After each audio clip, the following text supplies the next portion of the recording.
Hello everyone and welcome to the live stream. I hope that you are all doing good tonight. We have some brand new topics to talk about, things that have just happened today actually, a couple of things.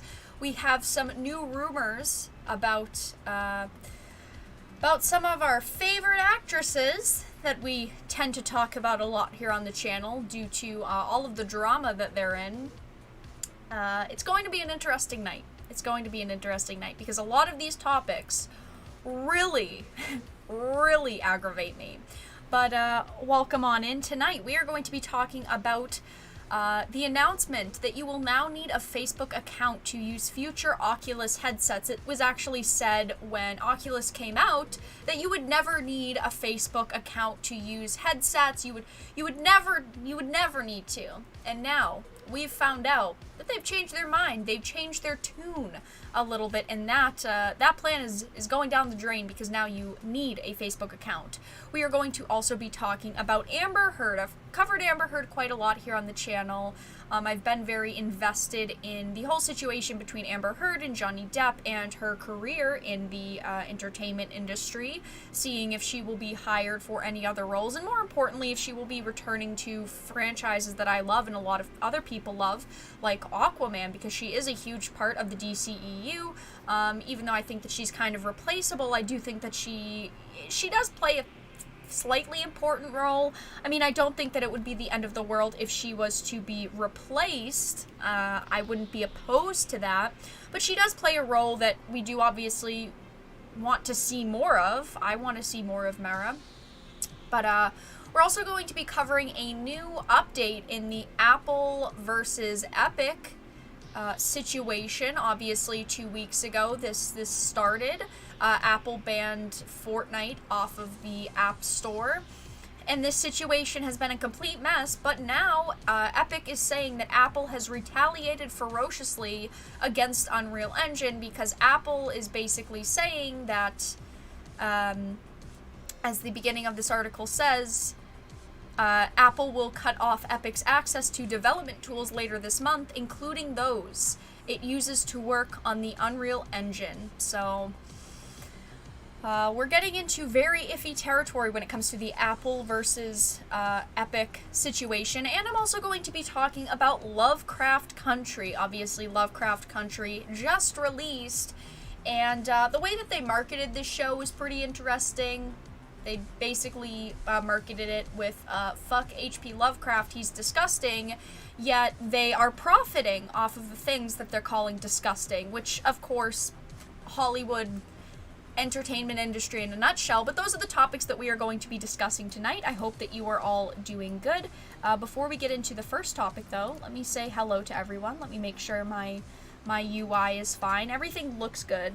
Apple versus everyone. I mean, that's basically what they're doing, is going after everyone, because they're not just going after Epic at this point. They're going after developers. They're going after consumers. I mean, it's going to hurt consumers because so many apps are going to have a problem now. They're just making the fight worse for them. And, I mean, going after Unreal Engine is a very iffy move for them to do, at least in my opinion. Very iffy move. I hope that the music volume's okay. The music volume should be okay. Should be good. She's worse than Brie Larson. Who is worse than Brie Larson? Amber Heard. I mean, Brie Larson didn't abuse her husband, so. I mean, Amber Heard admitted to abusing her husband, so. Yeah. She is worse than Brie Larson. There is music. There is very low background music. I will turn it up a little bit. You guys should be able to hear it. I see it on my interface. It says that it's playing. So hopefully the volume is good. Music. You guys really can't hear it. Welcome everyone. Steal, ban, tomato. What? Steal/ban? What?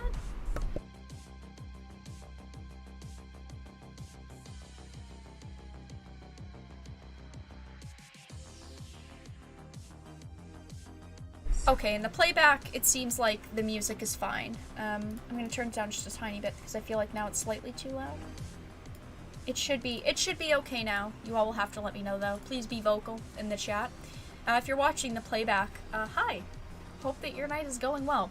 Alright, let us start with the first topic of the night, which is going to be Facebook and Oculus. This is a brand new topic. This had just happened today. So when the Oculus was released, there was a statement that came out that said, "We will never make you connect your Facebook account to Oculus." And today we have determined that that was a lie, because now you need a Facebook account to use future Oculus headsets, and rightfully so. There are a lot of people who are furious over this change. So this is a Verge article. You will need a Facebook account to use future Oculus headsets. Support for separate Oculus accounts will end in 2023. I mean, at least they're giving us a couple of years. I mean, we're at the end of 2020 now. Can 2020 just end? Oculus will soon require all of its virtual reality headset users to sign up with a Facebook account. I mean, one of the worst social media platforms. The platform that is literally developing an AI to target hateful memes, whatever they deem as hateful memes. They are literally doing that. One of the worst social media platforms. And now, to use a virtual reality headset, you need one of their accounts. Did they really think that this was going to go out well? Did they really think that people would be ecstatic over this change? Did they really think that they would get no pushback at all? The Facebook-owned company says it will start removing support for separate Oculus accounts in October, although users can maintain an existing account until January 1st, 2023.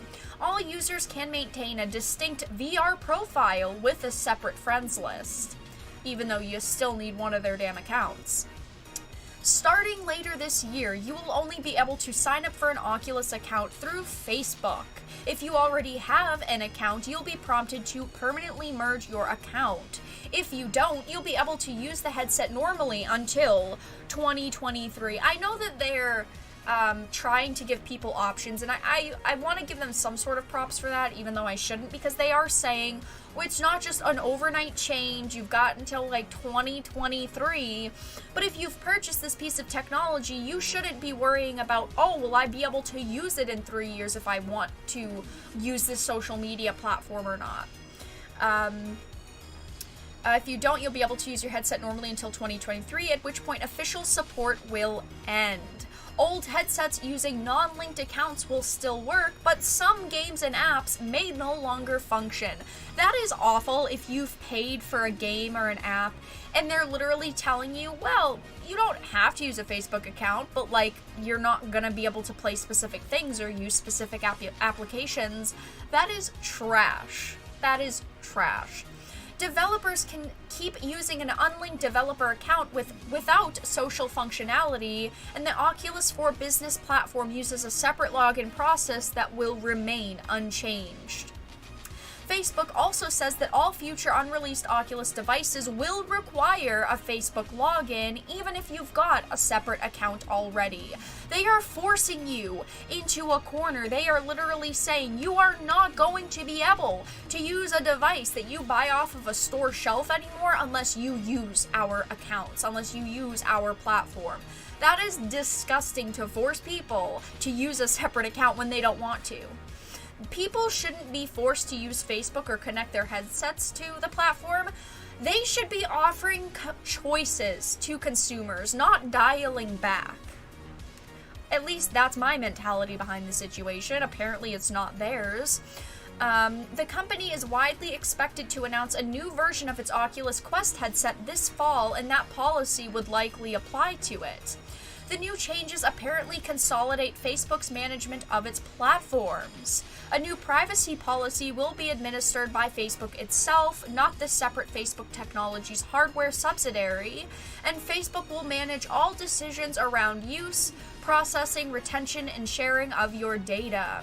Oculus will also adopt Facebook's core community standards rather than using a separate code of conduct, and Facebook will add a new VR-focused section to its standards. A single login also slightly simplifies launching experiences like Horizon, the social VR world that Facebook announced last year.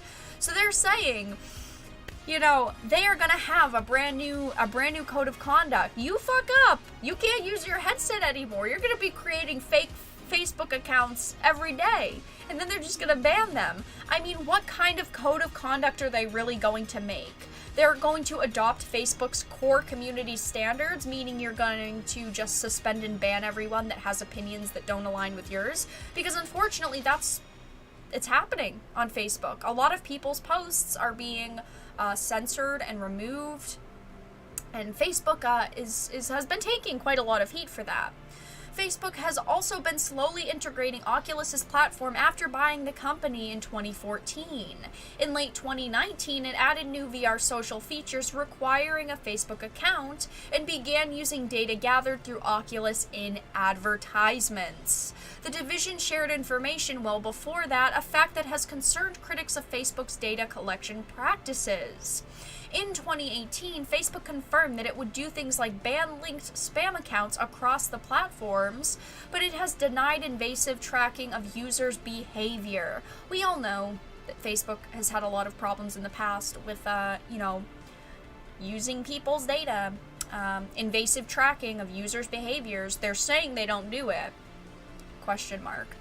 And while Facebook's targeting advertising has drawn criticism, it's not rolling out any new ads on the Oculus platform right now. This new policy removes a final layer of separation between the Oculus and Facebook accounts, though it forces anyone who's not on the core Facebook service to finally sign up. So that's all that we really know right now when it comes to the Facebook account. You need a Facebook account to use future Oculus headsets. Facebook has dealt with a ton of privacy accusations in the past. The article even kind of touches on that.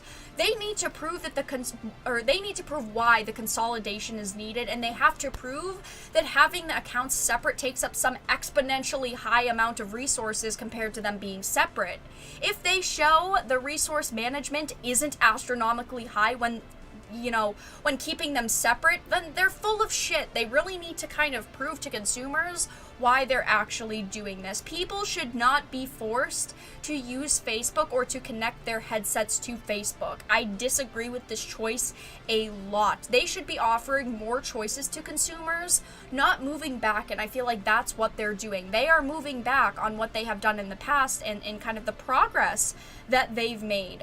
But like I said, that's kind of all that we know right now. It's unfortunate.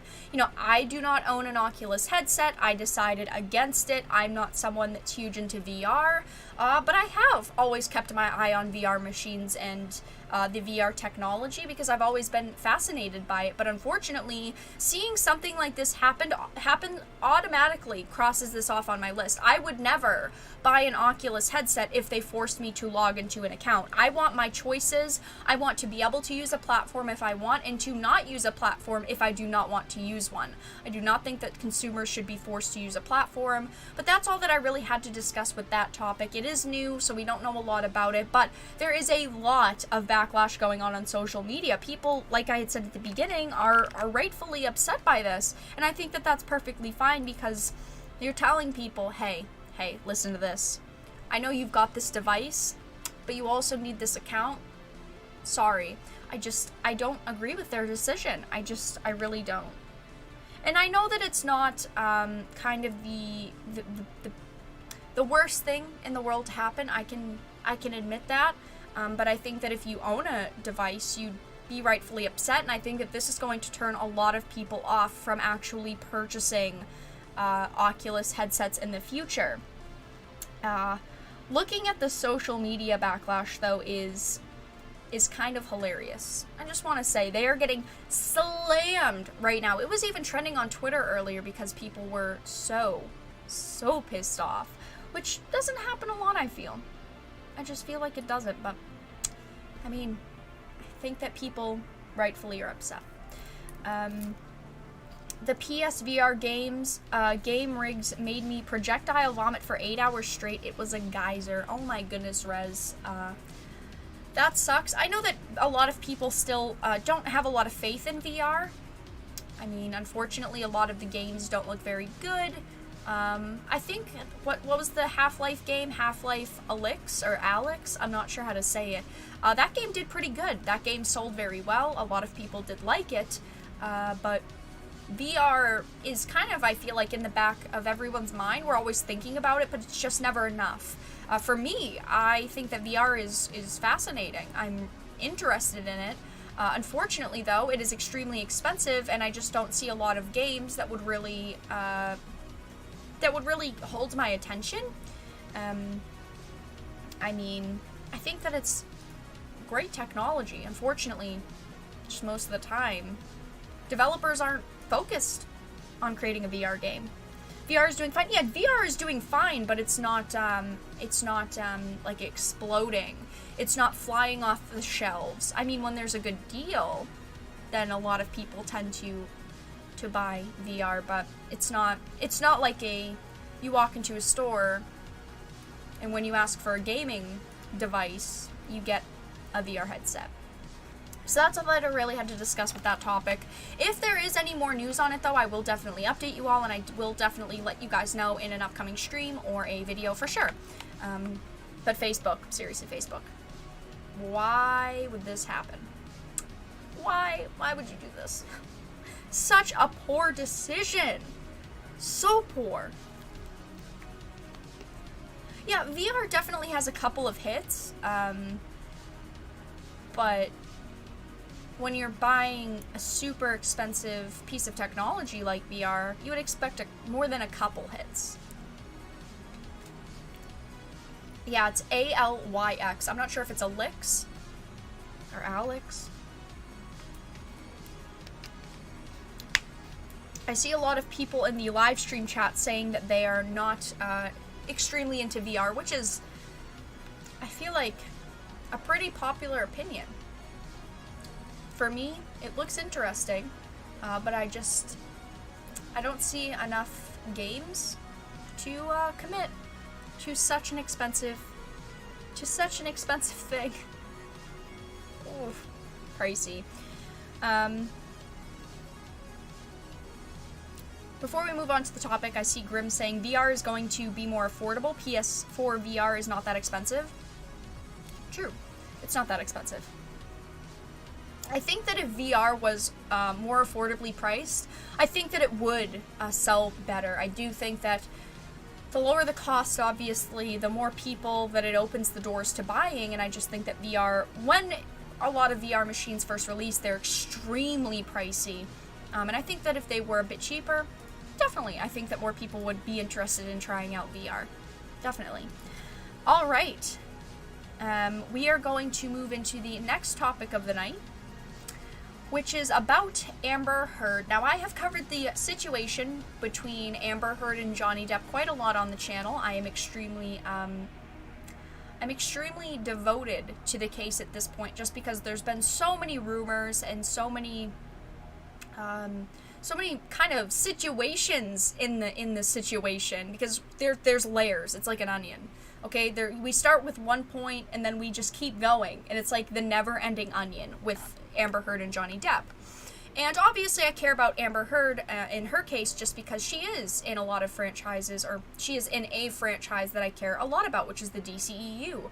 I care about Aquaman, I care about the future of Aquaman, and I'm a huge DC fangirl, and I obviously think that Mera is pretty important to the Aquaman film.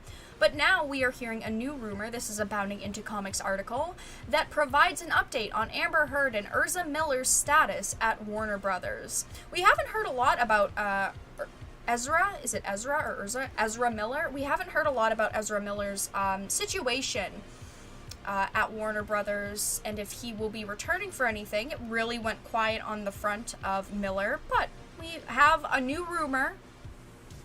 It's a rumor, please keep that in mind. I want to preface that.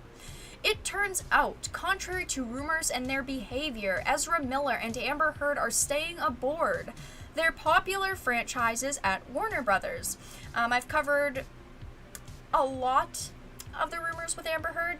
There were rumors about her being out, that they didn't want to deal with the drama surrounding her, and there's also been rumors that fall into this category where Warner Brothers is basically saying, we don't care, we're just going to keep her on, and she's going to continue to do movies for us. She's going to continue to act in movies, even though she ruined a man's career. This is according to a new scoop from Mikey Sutton that YouTube's pop culture minefield passed along. Both are part of the Geekosity network. So, as show co-host, Mr. Keith explains, according to Sutton, both Miller and Heard are remaining with Warner Brothers for the foreseeable future. Of course, Keith is shocked to report that. Heard, for a start, has been embroiled in a defamation suit brought by former flamin' husband Johnny Depp. He has seen his reputation dragged through the mud and his career placed in jeopardy. Depp was fired from Pirates of the Caribbean, and his future as part of the Fantastic Beasts property was in doubt for a spell, but fortunately for his supporters, he will be back to play Grindelwald. This is also something that isn't confirmed. The whole Harry Potter, Fantastic Beasts franchise, we had heard a rumor a couple of months ago that he was not going to be returning for anything Fantastic Beasts, but now again we are hearing that he is.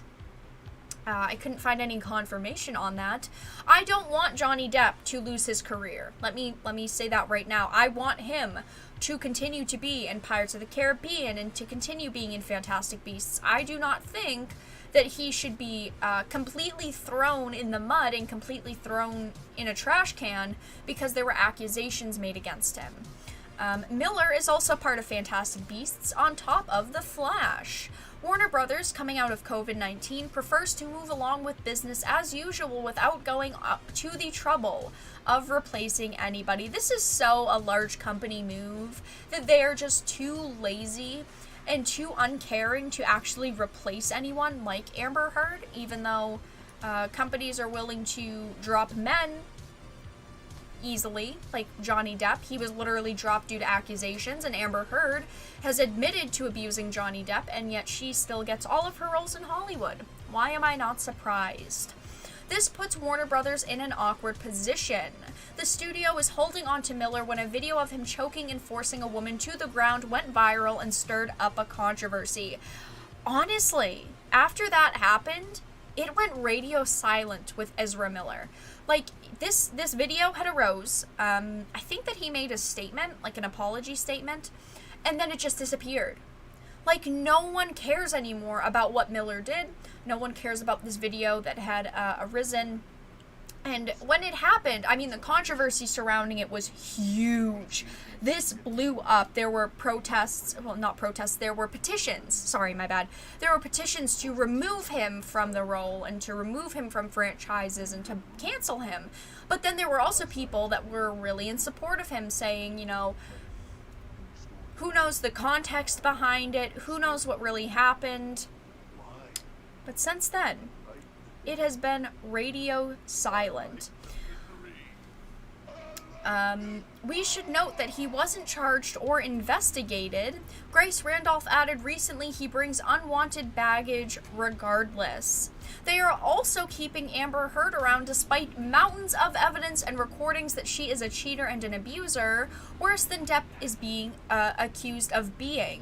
She's even being called a liar. There is literally voice evidence of Amber Heard saying that she did abuse Johnny Depp, that she did hit him, that she did yell at him, that she did do very bad things to him. There is a lot of evidence for that, and yet she is staying in her role, at least from what we're hearing and from what we know. And obviously there's been a lot of social media backlash surrounding Amber Heard as well. Obviously the Miller situation was one thing, but the Amber Heard versus Johnny Depp situation has blown up. I mean, I cover it very frequently, and it's not something that's just going to go away. So if they were to put out a movie with Amber Heard, if she was to star in Aquaman 2 and she was to have a pretty important role, or she was to have a pretty important position in the film and she wasn't just like this lame side character, I do think that people would be extremely frustrated, and I do think that they would face a lot of social backlash.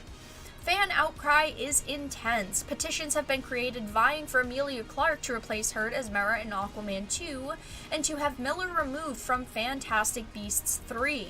They've gained traction with thousands of signatures, but don't seem to have moved the needle at Warner Brothers. A few pointed out the hypocrisy Warner shows here.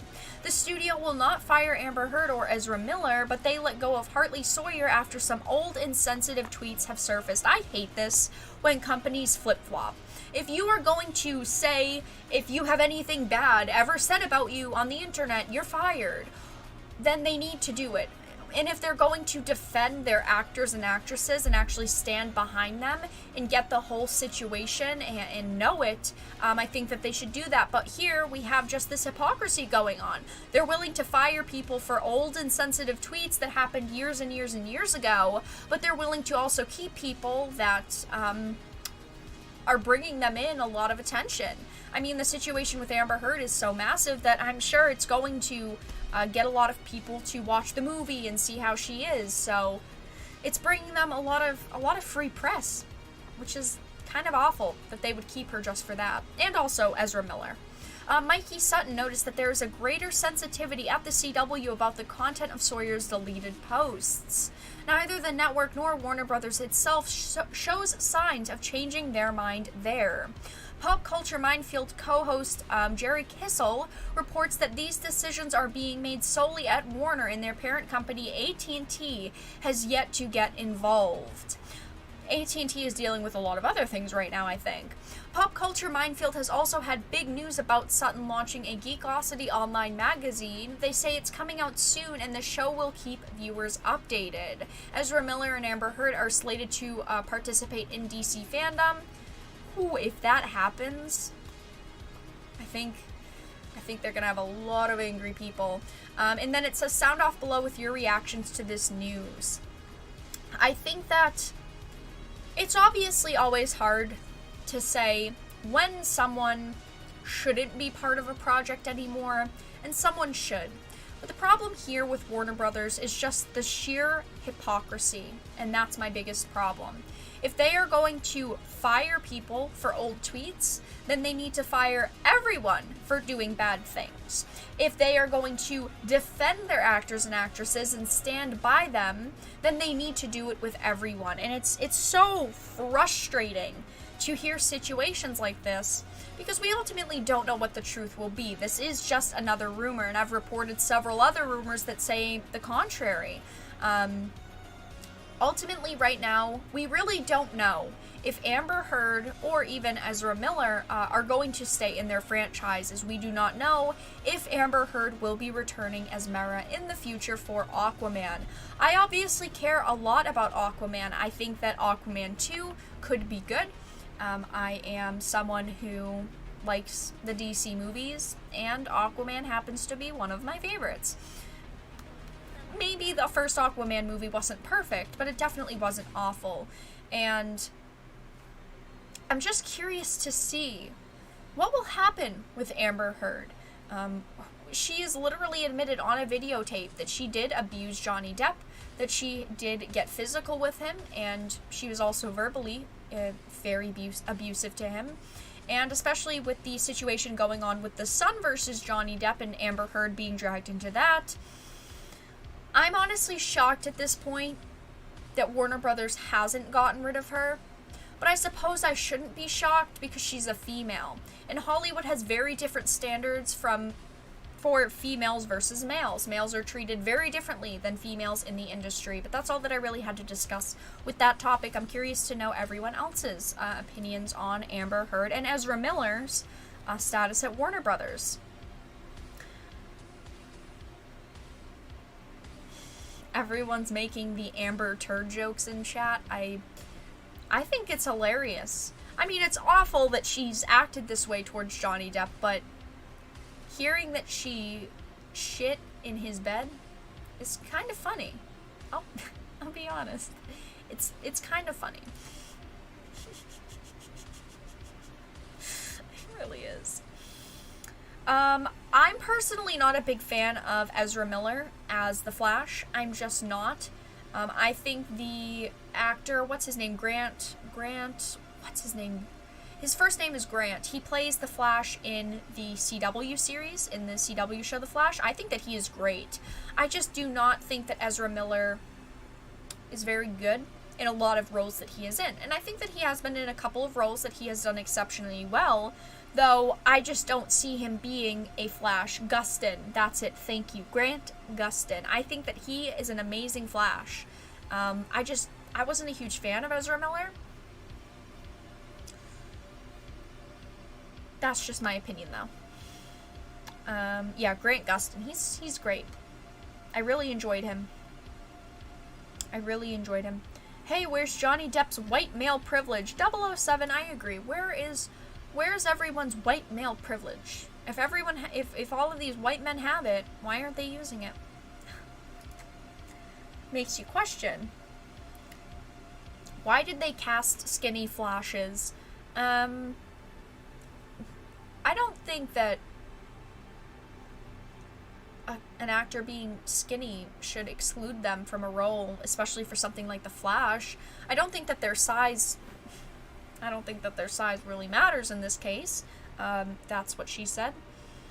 But I think that they've done okay. I mean, I think that Ezra Miller did okay. I just don't think that he was the best. I definitely think that Grant Gustin is much better. Small Flash. The short jokes. You guys are so mean in chat. Why are we making fun of Ezra Miller and Grant Gustin's height, everyone?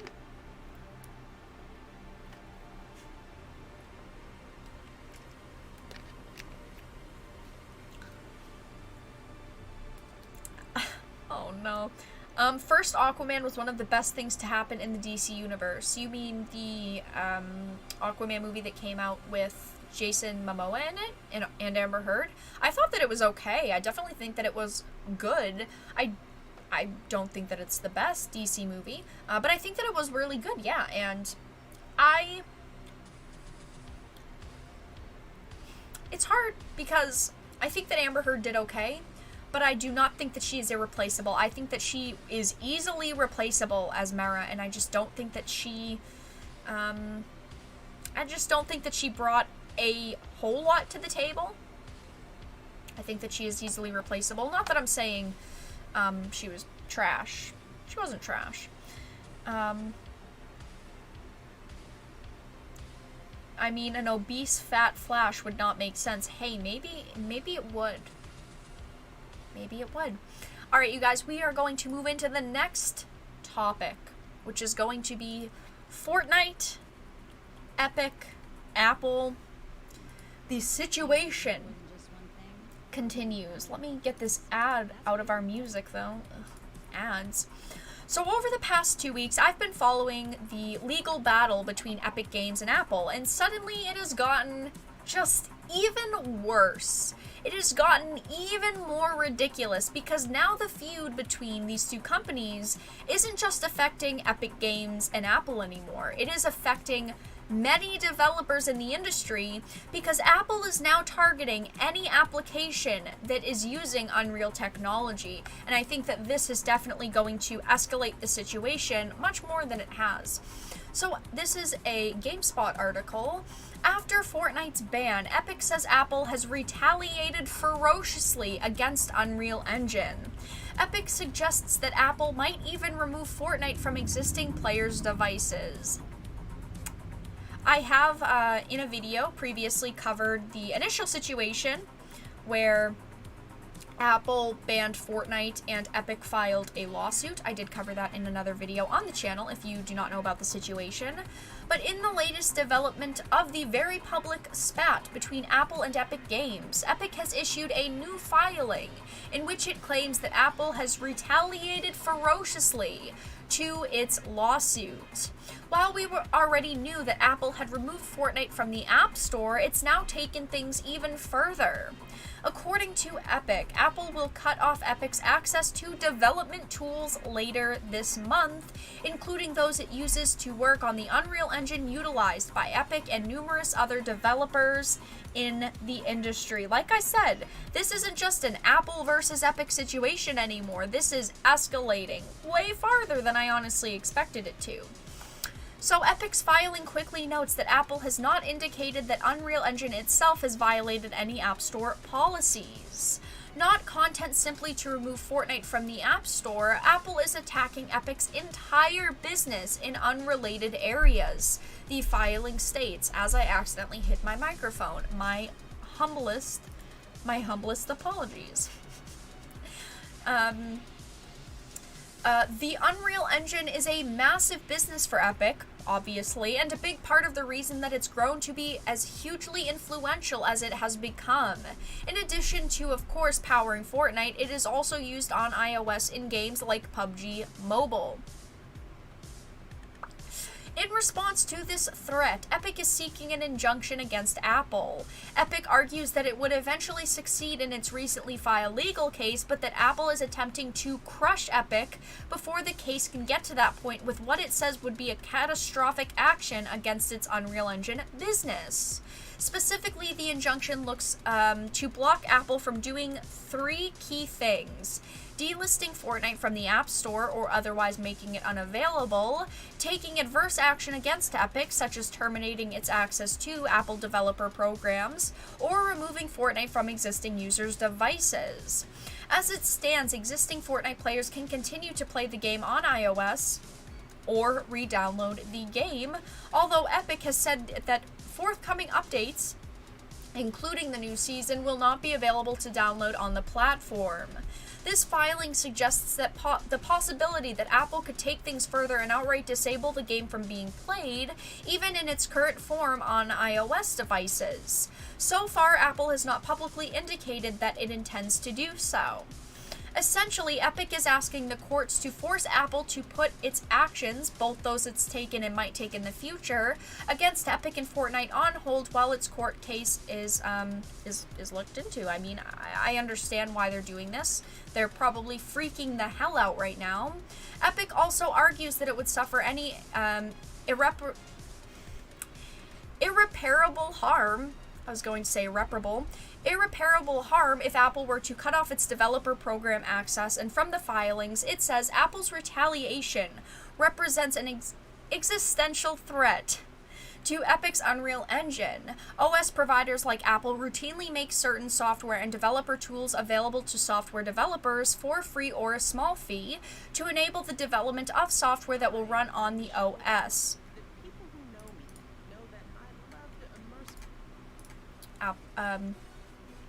Add on the music. Epic cannot develop future versions of the Unreal Engine for use on iOS or Mac OS. Developers that intend to sell their apps for use on iOS or Mac OS devices will have to forego the Unreal Engine in favor of other engines. The effects will reverberate well beyond video games. It will affect developers who use the Unreal Engine on Apple and many products in many fields. The ensuing impact on the Unreal Engine's viability and the trust and confidence developers have in that engine cannot be repaired with a monetary award. The article ends, though, with this filing is lengthy, although portions of it simply restate what was argued in the lawsuit last week. Now, I think that Apple banning Fortnite is one thing, but denying access to the SDKs for the Unreal Engine tech is a whole other situation. They should have just aimed the war at Fortnite, because that's what this was about at the beginning. Epic circumventing the revenue share terms of service. It's not about Unreal Engine. And now you're talking about affecting tons of applications. They are blowing this widely out of proportion, and I think that this is pretty ridiculous. I think that it is an awful decision by Apple, and I really hope that the court finds a way to tell the people at Apple that you can't limit access to development tools for such a widely used piece of technology. I do not know where this situation will go. We can only have hopes at this point, but it started out with them banning Fortnite and, of course, Epic filing a lawsuit. Epic seemed to have known that it was going to happen. I mean, they already had a cinematic, the 1984 Macintosh cinematic, ready. So they knew that something was going to happen. Epic brought this on themselves, they really did, because they tried to circumvent the revenue share terms of service. They thought that they were so smart that they could get around it, that they have such a huge amount of people that care about their application, that they could like get hashtag free Fortnite trending on social media, and there would be this huge outrage, and that the game would just come back. Like, there would be nothing wrong. Apple would just say, okay, we're going to cave in, and they're not, and that's really pissing Epic off. And I just think that this has blown up so much. I want to say that I'm shocked that this happened, but I'm actually really not. We are talking about two huge companies that always think that they're right, that they can do whatever the hell they want, and someone's going to pay the price here, and I'm ultimately not sure who it will be and what will happen. We haven't heard anything more about the situation last week besides this with Fortnite being banned by Apple. So there's not much more of an update besides this. Epic saying Apple has retaliated ferociously against Unreal Engine, and I do think that this could hurt other developers. Obviously, it's not just going to hurt Epic at this point. And I think that that's kind of what Apple should have stuck to if they really wanted to kind of start this war with Epic. They should have continued the war with Epic and not bringing other developers into this, because that's ultimately what this will do. Because it's such a widely used piece of technology. So I'm curious to know everyone else's thoughts before we move on to the last topic of the night. Maybe they could get Tencent to mediate. You know, maybe they could. I'm sure Tencent would be a nice, fair middleman. Apple just went too far off and likely just shot themselves in the foot. I think so. I think that this is way too far, but it's always so hard to tell. Yeah, that's what I had said at the beginning, Grim. Apple should have just stuck to the Fortnite ban and gave Epic the finger, banning the SDKs for Unreal Engine. Nope, they are not going to win that one. I don't think that they're going to win that one.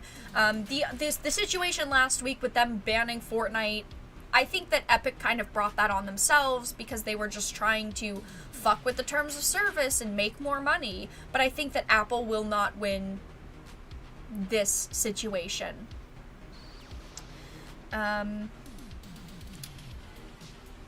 Is the video skipping or is it just me? Is anyone else having any problems with the live stream? I hope not, but you all will have to let me know. Tim Sweeney is an ass, though. I think that we can all agree that Tim Sweeney is an ass. He is.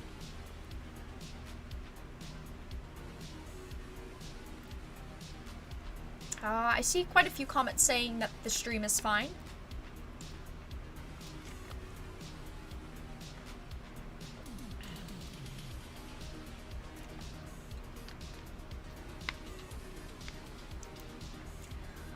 This situation started out at a 1, and it completely blew up past 100. I just was not expecting them to do this, and judging by people on social media, no one else was really expecting Apple to do this either. This was a completely odd move. I guess it's not odd, it's just, you would think that they would know what they're doing, and I just feel like this isn't the move that they should have gone with. I really don't. I really don't, because I think that they're going to lose this. And I just think they should have kept the war strictly to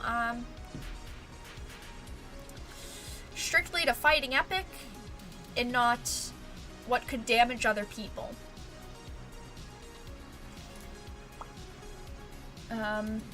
Because the Unreal Engine is used by many applications. If you ban the Unreal SDKs, you are fucking with a ton of companies. Apple is in the wrong for that one. Yeah, it's not just hurting Epic, it's hurting so many other companies and so many other people.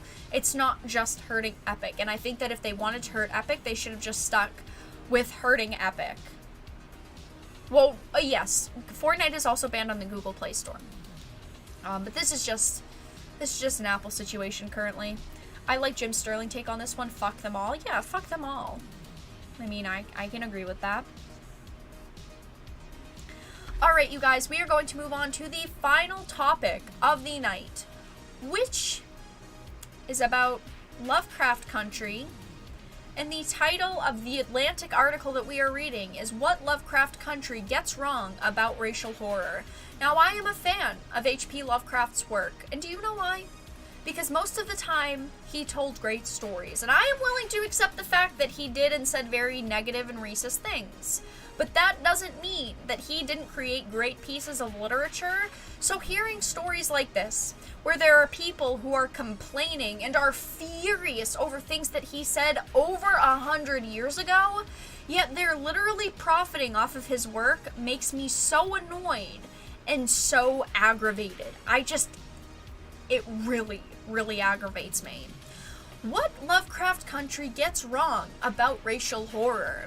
The fantastical HBO series imagines white supremacists as literal monsters, but fails to make its black heroes as compelling. What's good enough? There's nothing that's ever good enough. Oh, the black heroes aren't as compelling, so what do you want? What do you want? Do you want them to...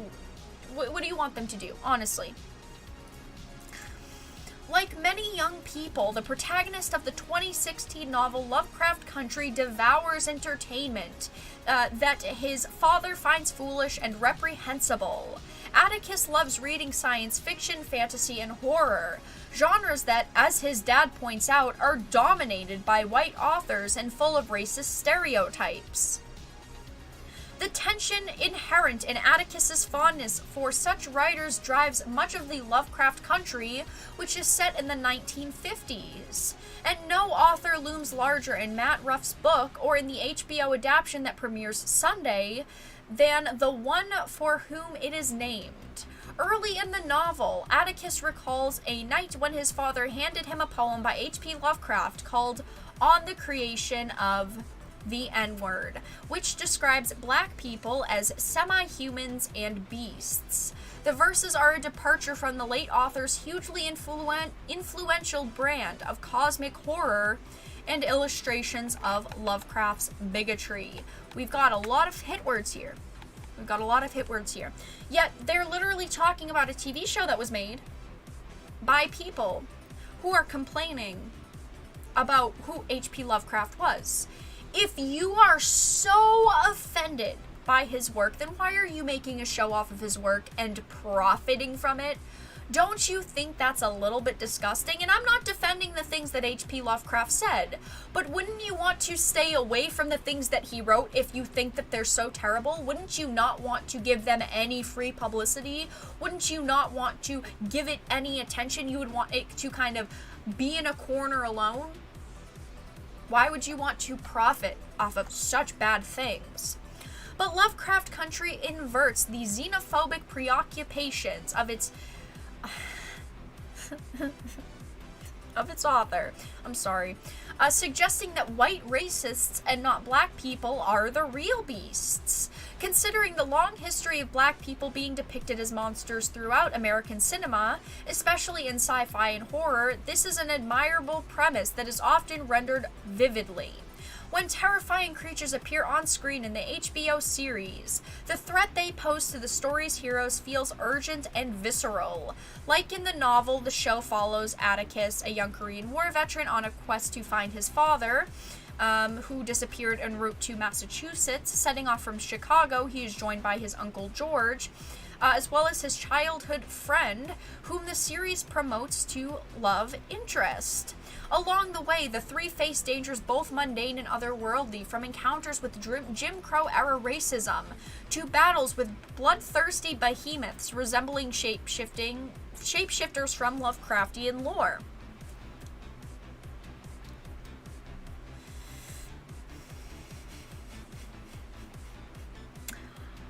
I like one of the comments in chat that I want to read really quickly. White men invented all of the badness, apparently. But although the book dramatizes the wickedness of white supremacy without losing its black characters' integrity, the adaptation bears down on the cartoonish villainy of its white antagonists. Again and again, Lovecraft Country reminds viewers that ordinary racists can be transformed into something even more grotesque. In many cases, these sequences are literal. In the first episode, of course, a white character stops the central trio to inform them that they're driving down a sundown country, a reference to the segregated towns where black people were seen after dark were often killed. After humiliating Atticus, the slur-wielding sheriff and 2 other white officers force all 3 black characters to the ground and accuse them of robberies. That's when monsters emerge from the forest, ripping one of the officers' arms clean off of their body and later turning the sheriff into a beast. Just like them, and the sequence is satisfyingly pulpy, with dynamic pacing that builds legitimate intrigue and often sometimes dread. This article, the reason why I wanted to read it is because it's so hard to get through. It's so hard to get through. The HBO series, which was written and developed by Misha Green, has received heaps of early praise from critics, but many of whom cite its usage of horror to dramatize the ugliness of racism. But Lovecraft Country stopped short of deploying horror to convey new insights about the perils of white supremacy. Across the 5 episodes made available to critics, the show spends so much time focusing on its white characters' near-comic monstrousness that it undercuts the development of the black leads. See, nothing's good enough. They are literally saying the white characters get too much time, even though they're monsters, and the black characters are just dull, is basically what they're saying, that the black characters don't get enough time. What is going to be enough? Now, H.P. Lovecraft has written things that were, yes, extremely offensive, but can't we accept that what is acceptable today and what was acceptable back then are completely different? Because they're focusing so much that, there's so much white supremacy in the original story, and there's so much anti-black in the original story, and there's all these bad things. They say it's not enough to ask the viewers that root for Atticus, George, and Letty just become racists are bad. For Lovecraft Country to be a series that successfully melds genre tropes, oh my god, the word tropes lately has been used so much, and social commentary, the show needs its characters to be compelling, even absent the threat of a sheriff's loaded shotgun or a monster's bloody jowls. As is, the show inadvertently simplifies the realities of white supremacy with its monsters allegory, while treating the black cast less as characters in their own right and more as vehicles for a sweeping critique of American racism. What did you expect from a show like this? There are show writers and directors literally saying, fuck H.P. Lovecraft, but let's also profit off of H.P. Lovecraft. They're saying that they're treating the black cast less as characters in their own right and more as vehicles for a sweeping critique of American racism. This is what we complain about. This is what people don't like in storytelling and in entertainment lately that happens so damn often. This happens so damn often. And I want to say that I know it's kind of cliche to say that H.P. Lovecraft was a man of his times, but he was. They're focusing a lot on all of the white supremacy in his work and all of the awful things that he said. Things that he wrote that were offensive were done over 100 years ago. It wasn't just him either who thought this way or said these things. Many people thought the way that he did. And yes, things have changed for the better, and that's great. But he wasn't the only one that said these awful things and thought this way. It's not like he wrote this and had an entire group of people telling him it was racist. It didn't work that way back then. He was a man of his time, and if you find it so offensive, stop using his work and his name to make money. It's really just that simple. They go on to say, to be fair, some of this disconnect isn't necessarily the fault of the series. The dystopian dynamics of the current national reckoning on racism can make any supernatural depiction of bigotry feel underwhelming. Though white supremacy was certainly a danger at the time of the book's release, daily life without a deadly pandemic and a virtually racist president felt altogether less eerie. When Ruff, who is white, published Lovecraft Country in 2016, the country was in the twilight of the Obama years, only 18 months removed from the start of the protests. Why do we have to focus on that the writer of this was white? Why do we have to focus on, the adaptation of all of this? It was from someone who's white, because he says when Ruff, who is white, published it back in 2016. Why? Why do we have to do this? It's like you're trying to cause problems that weren't there. You're bringing up these topics. I don't care if the writer is black or white. I care that they're writing a good story that feels powerful and intense and dynamic. It says, racial horror is most effective when the central characters feel rich and fleshed out, when audiences are invested in them not just out of implied moral obligation. For Lovecraft Country to simply flip the usual script with new creatures, then this isn't enough. The series needs to double down on its most spirited scenes, such as when it navigates a beautifully staged 1950s Chicago, where a broad range of black characters populate the screen and make the story feel most alive. Spending time with Atticus, George, and Letty in more earthly realms, where the relatable challenges they face add much to the story as to the ravenous aliens do, who make the dangers lurking in Lovecraft Country feel more real, monsters and all. Seriously, if you've got such a problem with things that someone like H.P. Lovecraft wrote, don't touch it.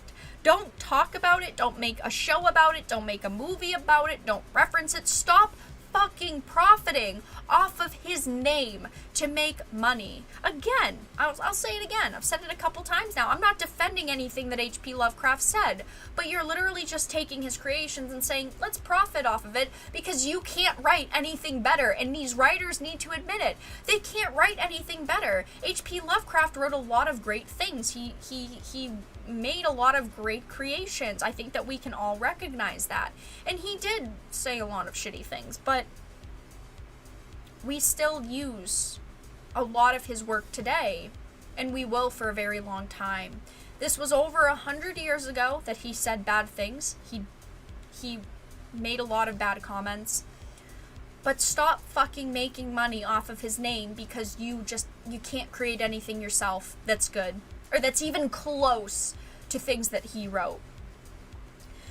I think that this article is just such a race bait. They are race baiting in this. I mean, look at how many times they point out writers and people affiliated with the project and their races, and it's disgusting. This article is bad. It's bad. And I think that the show, I think that the show is, I like to see H.P. Lovecraft focused shows and movies. I mean, the Color Out of Space came out how long ago? Almost a year ago at this point, and it was amazing. Nicolas Cage did a fantastic job in it. Maybe I'm just a Nicolas Cage fangirl, but it was great. It was an amazing movie. I was going to call it a show. It was an amazing movie, and I think that taking H.P. Lovecraft's work and slightly changing it isn't always the worst thing. But when you are literally shitting and ragging on his work, but you're also profiting off of it, I think that that is really shitty and it's disgusting. And now you've lost someone that could have potentially watched your show. I'm not going to watch Lovecraft Country because of all these things, because of the angle that they took. But that's all that I really had to discuss about this article. I will read chat for a moment. I do agree with what 007 said in chat. I think that they are trying to provoke a racial reaction. And unfortunately, a lot of articles focused on this show are written this way.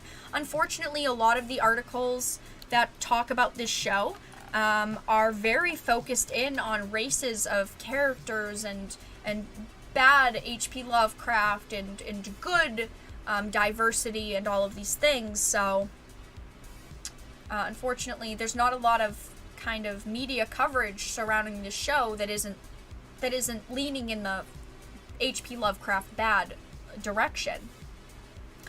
Yeah, I'm waiting for someone to say, yeah, exactly, if you don't watch the show, then you're a racist, if you don't watch it and love it.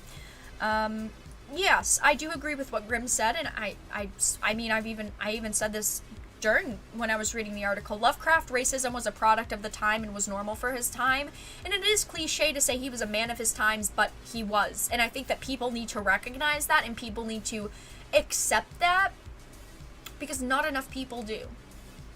The standards back then and the standards today are two very completely different things.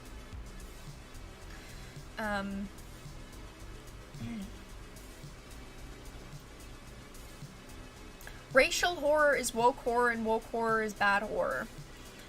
Profit off of it while bastardizing it. Exactly.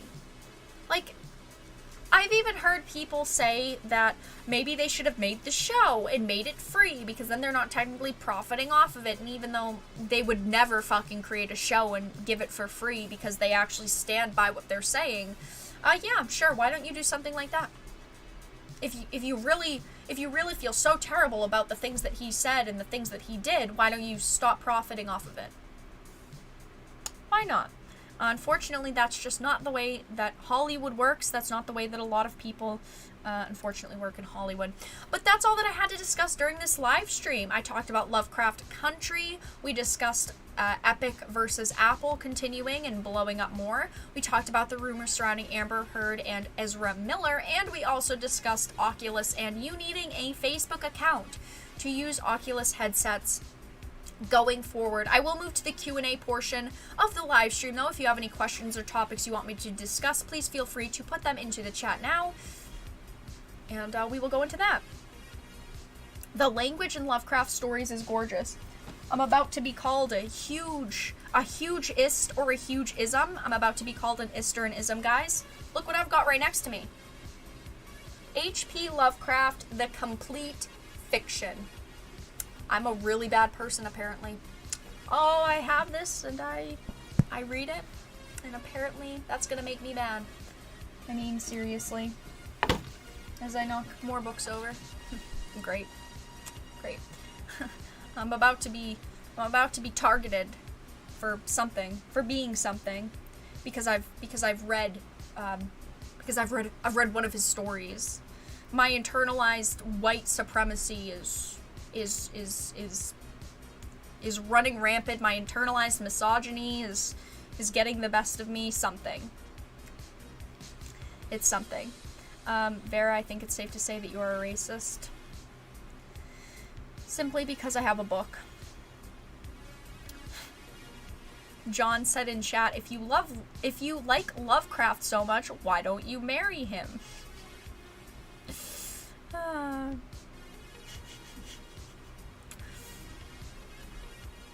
Time to cancel Vera for reading Lovecraft. I know. Time to cancel someone for reading a book. Goodness forbid. I know. It's unfortunate that there are so many people that are so angry about things that you can't change. Like, I understand that the way that H.P. Lovecraft wrote some things, and some of the things that he said were very bad. But they were over 100 years ago. You cannot change them. You need to be focused on what you can do for today. You need to be focused on what you can change today. And shitting on a man that has written a lot of fiction that we all care about isn't going to change that. It's not going to change that. It's not. I mean, I have a lot of books that apparently would be very offensive. I can't show you guys half of my book collection because I would be every ist, every ism. I would. You guys would unsubscribe. You would hate me for all the terrible things I've done, the terrible things I've read, like words on pieces of paper. Oh, the shame of reading letters on paper. Ooh, can't do that. We can't have that. No.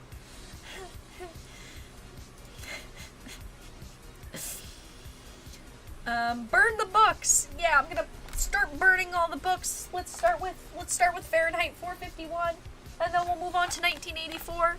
We'll burn the Dune books in there. Oh, I'm sure there's something offensive in there. Not enough women or something. H.P. Lovecraft, he's the first to go. See you later. I mean, come on. Seriously. I think books should be banned.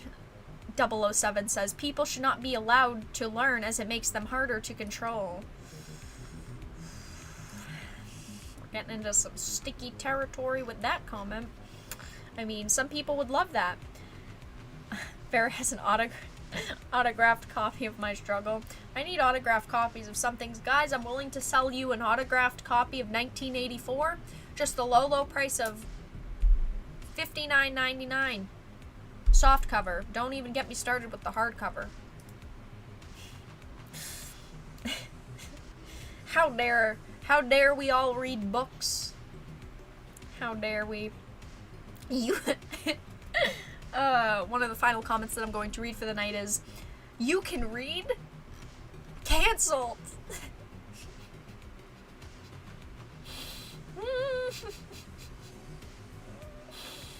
I can read. I'm sorry. Oh, very good comment to make. Very good comment to make. Alright, you guys, I am going to end the live stream here. Hardcover or no deal? Yeah.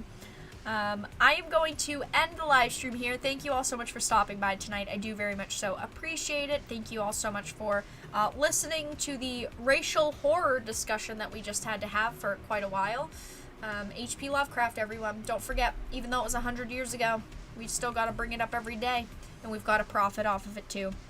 I am going to end the live stream. Like I said, thank you all so much for stopping by. If you do not already follow me on Twitter, please make sure to do that. I will link it in chat for you all. If you are not already part of our Discord, please make sure to join it. We are very active there. I do tag you all when I go live because unfortunately a lot of the time YouTube does not notify everyone, and they will see the live stream in their feed later after it's done and be like, I missed it. YouTube didn't notify me, because unfortunately that happens. Also, if you want to continue supporting the channel, please consider becoming a Dark Titan via Patreon for just $1 a month.